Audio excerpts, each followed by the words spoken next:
Hoy, en Geografía de Mendoza, Memorias de la Exclusión, el espacio público sin público y cada vez con menos espacio, un modelo socioeconómico, un Estado lejano y un espacio fragmentado, privatizado y excluyente, una apertura económica con cerraduras, rejas y alarmas, dejan huellas en nuestro territorio. Hola, bienvenidos. Aquí comienza el capítulo número 13 de Geografía de Mendoza, Huellas de nuestra identidad. En cada lugar existe un modelo de acumulación económica que determina el desarrollo de dicho lugar durante un periodo de tiempo determinado.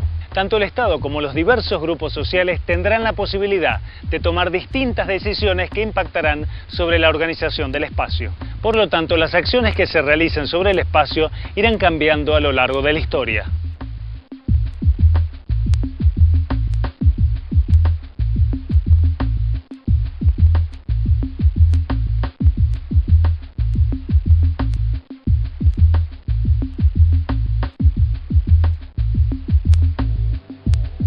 Existen básicamente dos tipos de prácticas espaciales.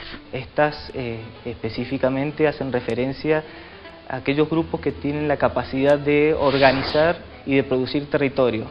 En esta organización y en esta producción de territorio son capaces de controlar y dominar ciertos espacios que modifican la apropiación espacial por parte de otros grupos sociales. Hasta la decisión de construir una autopista es un ejercicio de dominio del espacio, y no solo por aquel que ocupe la nueva ruta, sino por la posibilidad de barrios residenciales que a sus márgenes vayan surgiendo. Se trata de nuevas formas de controlar el espacio, en las que el Estado ha cedido su lugar a las decisiones privadas de grupos que van limitando la posibilidad del resto de la sociedad. Estas prácticas espaciales de dominación del espacio tienen su contrapartida, o sea, generan siempre algún tipo de práctica espacial de resistencia. En el caso del ejemplo mencionado, podemos decir que aquellos vecinos de estos barrios que se ven afectados por este emprendimiento se pueden manifestar ocupando la calle, cortándola, tomando un edificio público o expresándose, dejando su impronta de resistencia en el espacio. La apropiación del espacio, por tanto, será el modo en que cada individuo o grupo ocupe y utilice el espacio. Estas prácticas se pueden analizar bajo dos perspectivas, bajo dos dimensiones. Una concreta, funcional, referida a cómo la utilizan, cómo la ocupan, para qué, y otra simbólica que está impregnada de toda la parte afectiva y subjetiva de estos grupos. Mientras hay personas y grupos que utilizan el espacio público solo para desplazarse, hay quienes se organizan y con sus prácticas se apropian del espacio, tal como ocurre con las cooperativas, sindicatos, uniones vecinales, que construyen o construyeron barrios como el Bancario o Ferroviario, clubes y camping como el SEC, Luz y Fuerza, obras sanitarias, y los cargan de su identidad y simbolismo. Los comercios informales, vendedores ambulantes y locales de comida en la calle son otra posibilidad de intervenir sobre el espacio y dotarlo de características propias. Estas prácticas, y quienes las ejercen, son el reflejo de distintos modelos de acumulación social. Es posible identificar en la última mitad del siglo XX dos modelos distintos de acumulación social que permiten comprender la evolución de la organización del espacio. En el año 1930 comienza en la Argentina un modelo de acumulación que se ha llamado modelo industrializador por sustitución de importaciones.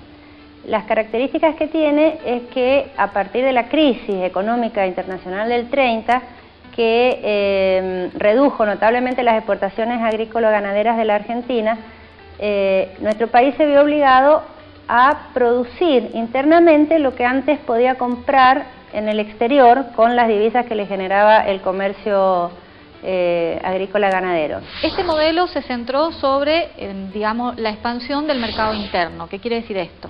Que los productos industriales que se obtenían en el país eran consumidos fundamentalmente por la sociedad argentina. Pero a su vez también requería de que ciertos sectores de la economía siguieran exportando. Es decir, que los clásicos sectores terratenientes de la región pampeana que obtenían carnes y cereales seguían exportando estos productos, y de ahí venían las divisas con las cuales también podía funcionar el modelo de industrialización. A nivel de la estructura social generó un actor que fue fundamental en todo este periodo, que fue la clase obrera, es decir, se produjo la expansión numérica de la clase obrera y su organización en sindicatos. Y por otra parte también surge con fuerza lo que se llamó la burguesía nacional o el empresariado nacional, es decir, empresarios industriales que destinaban su producción al mercado interno, al consumo masivo y estandarizado. El Estado aquí fue el principal agente en ejercer el dominio del espacio. Lo que hace a la vivienda, a las zonas urbanas destinadas a la vivienda, aparece lo que se llama la vivienda social, es decir, la construcción de barrios, de casas iguales, donde el Estado tiene un papel fundamental junto con los sindicatos obreros y de asalariados en general. Como ejemplo de esto podemos mencionar los barrios bancarios, ferroviarios, el barrio Ejército de los Andes y con posterioridad a esta etapa encontramos ya los monoblocks del Banco Hipotecario. Un ejemplo es toda la zona del Parque Central, donde hay una enorme cantidad de monoblocks que están directamente asociados a esta relación entre sindicatos y Estado. Con el golpe militar de 1976, las armas imponen un modelo de acumulación financiera de corte neoliberal. Del 76 en adelante, el neoliberalismo tuvo distintas etapas o momentos en nuestro país. El primer momento es el momento de la dictadura.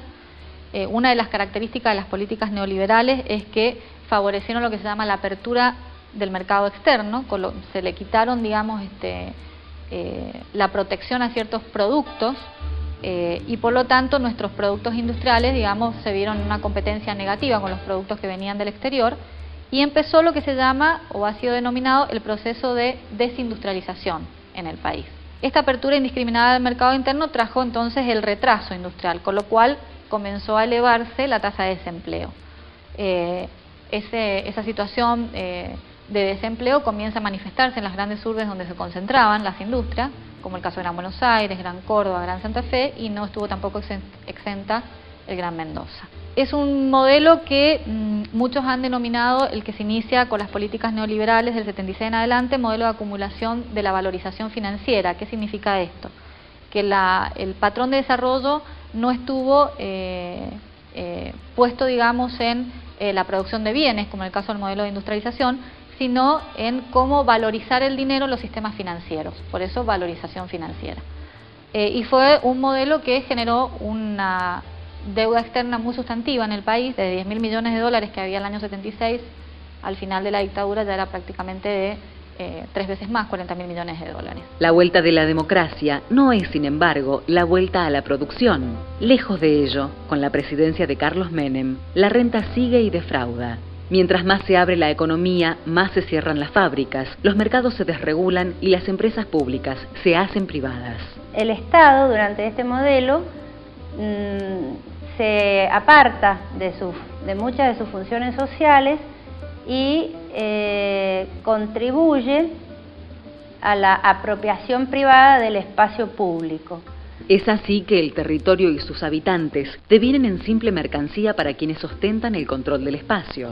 Un nuevo espacio se va conformando. Barrios cerrados, shoppings, hoteles son los nuevos hongos después de la lluvia, para los cuales el Estado les tiene prevista la accesibilidad e intercomunicación entre estos nuevos ámbitos. El nuevo mapa quedará entonces conformado por una red de puntos y líneas valorizados sobre un amplio territorio del que solo se utilizará lo que convenga, como mano de obra barata y recursos naturales, pero sin propender a una integración de los elementos del espacio cada vez más dual, cada vez con mayores contrastes.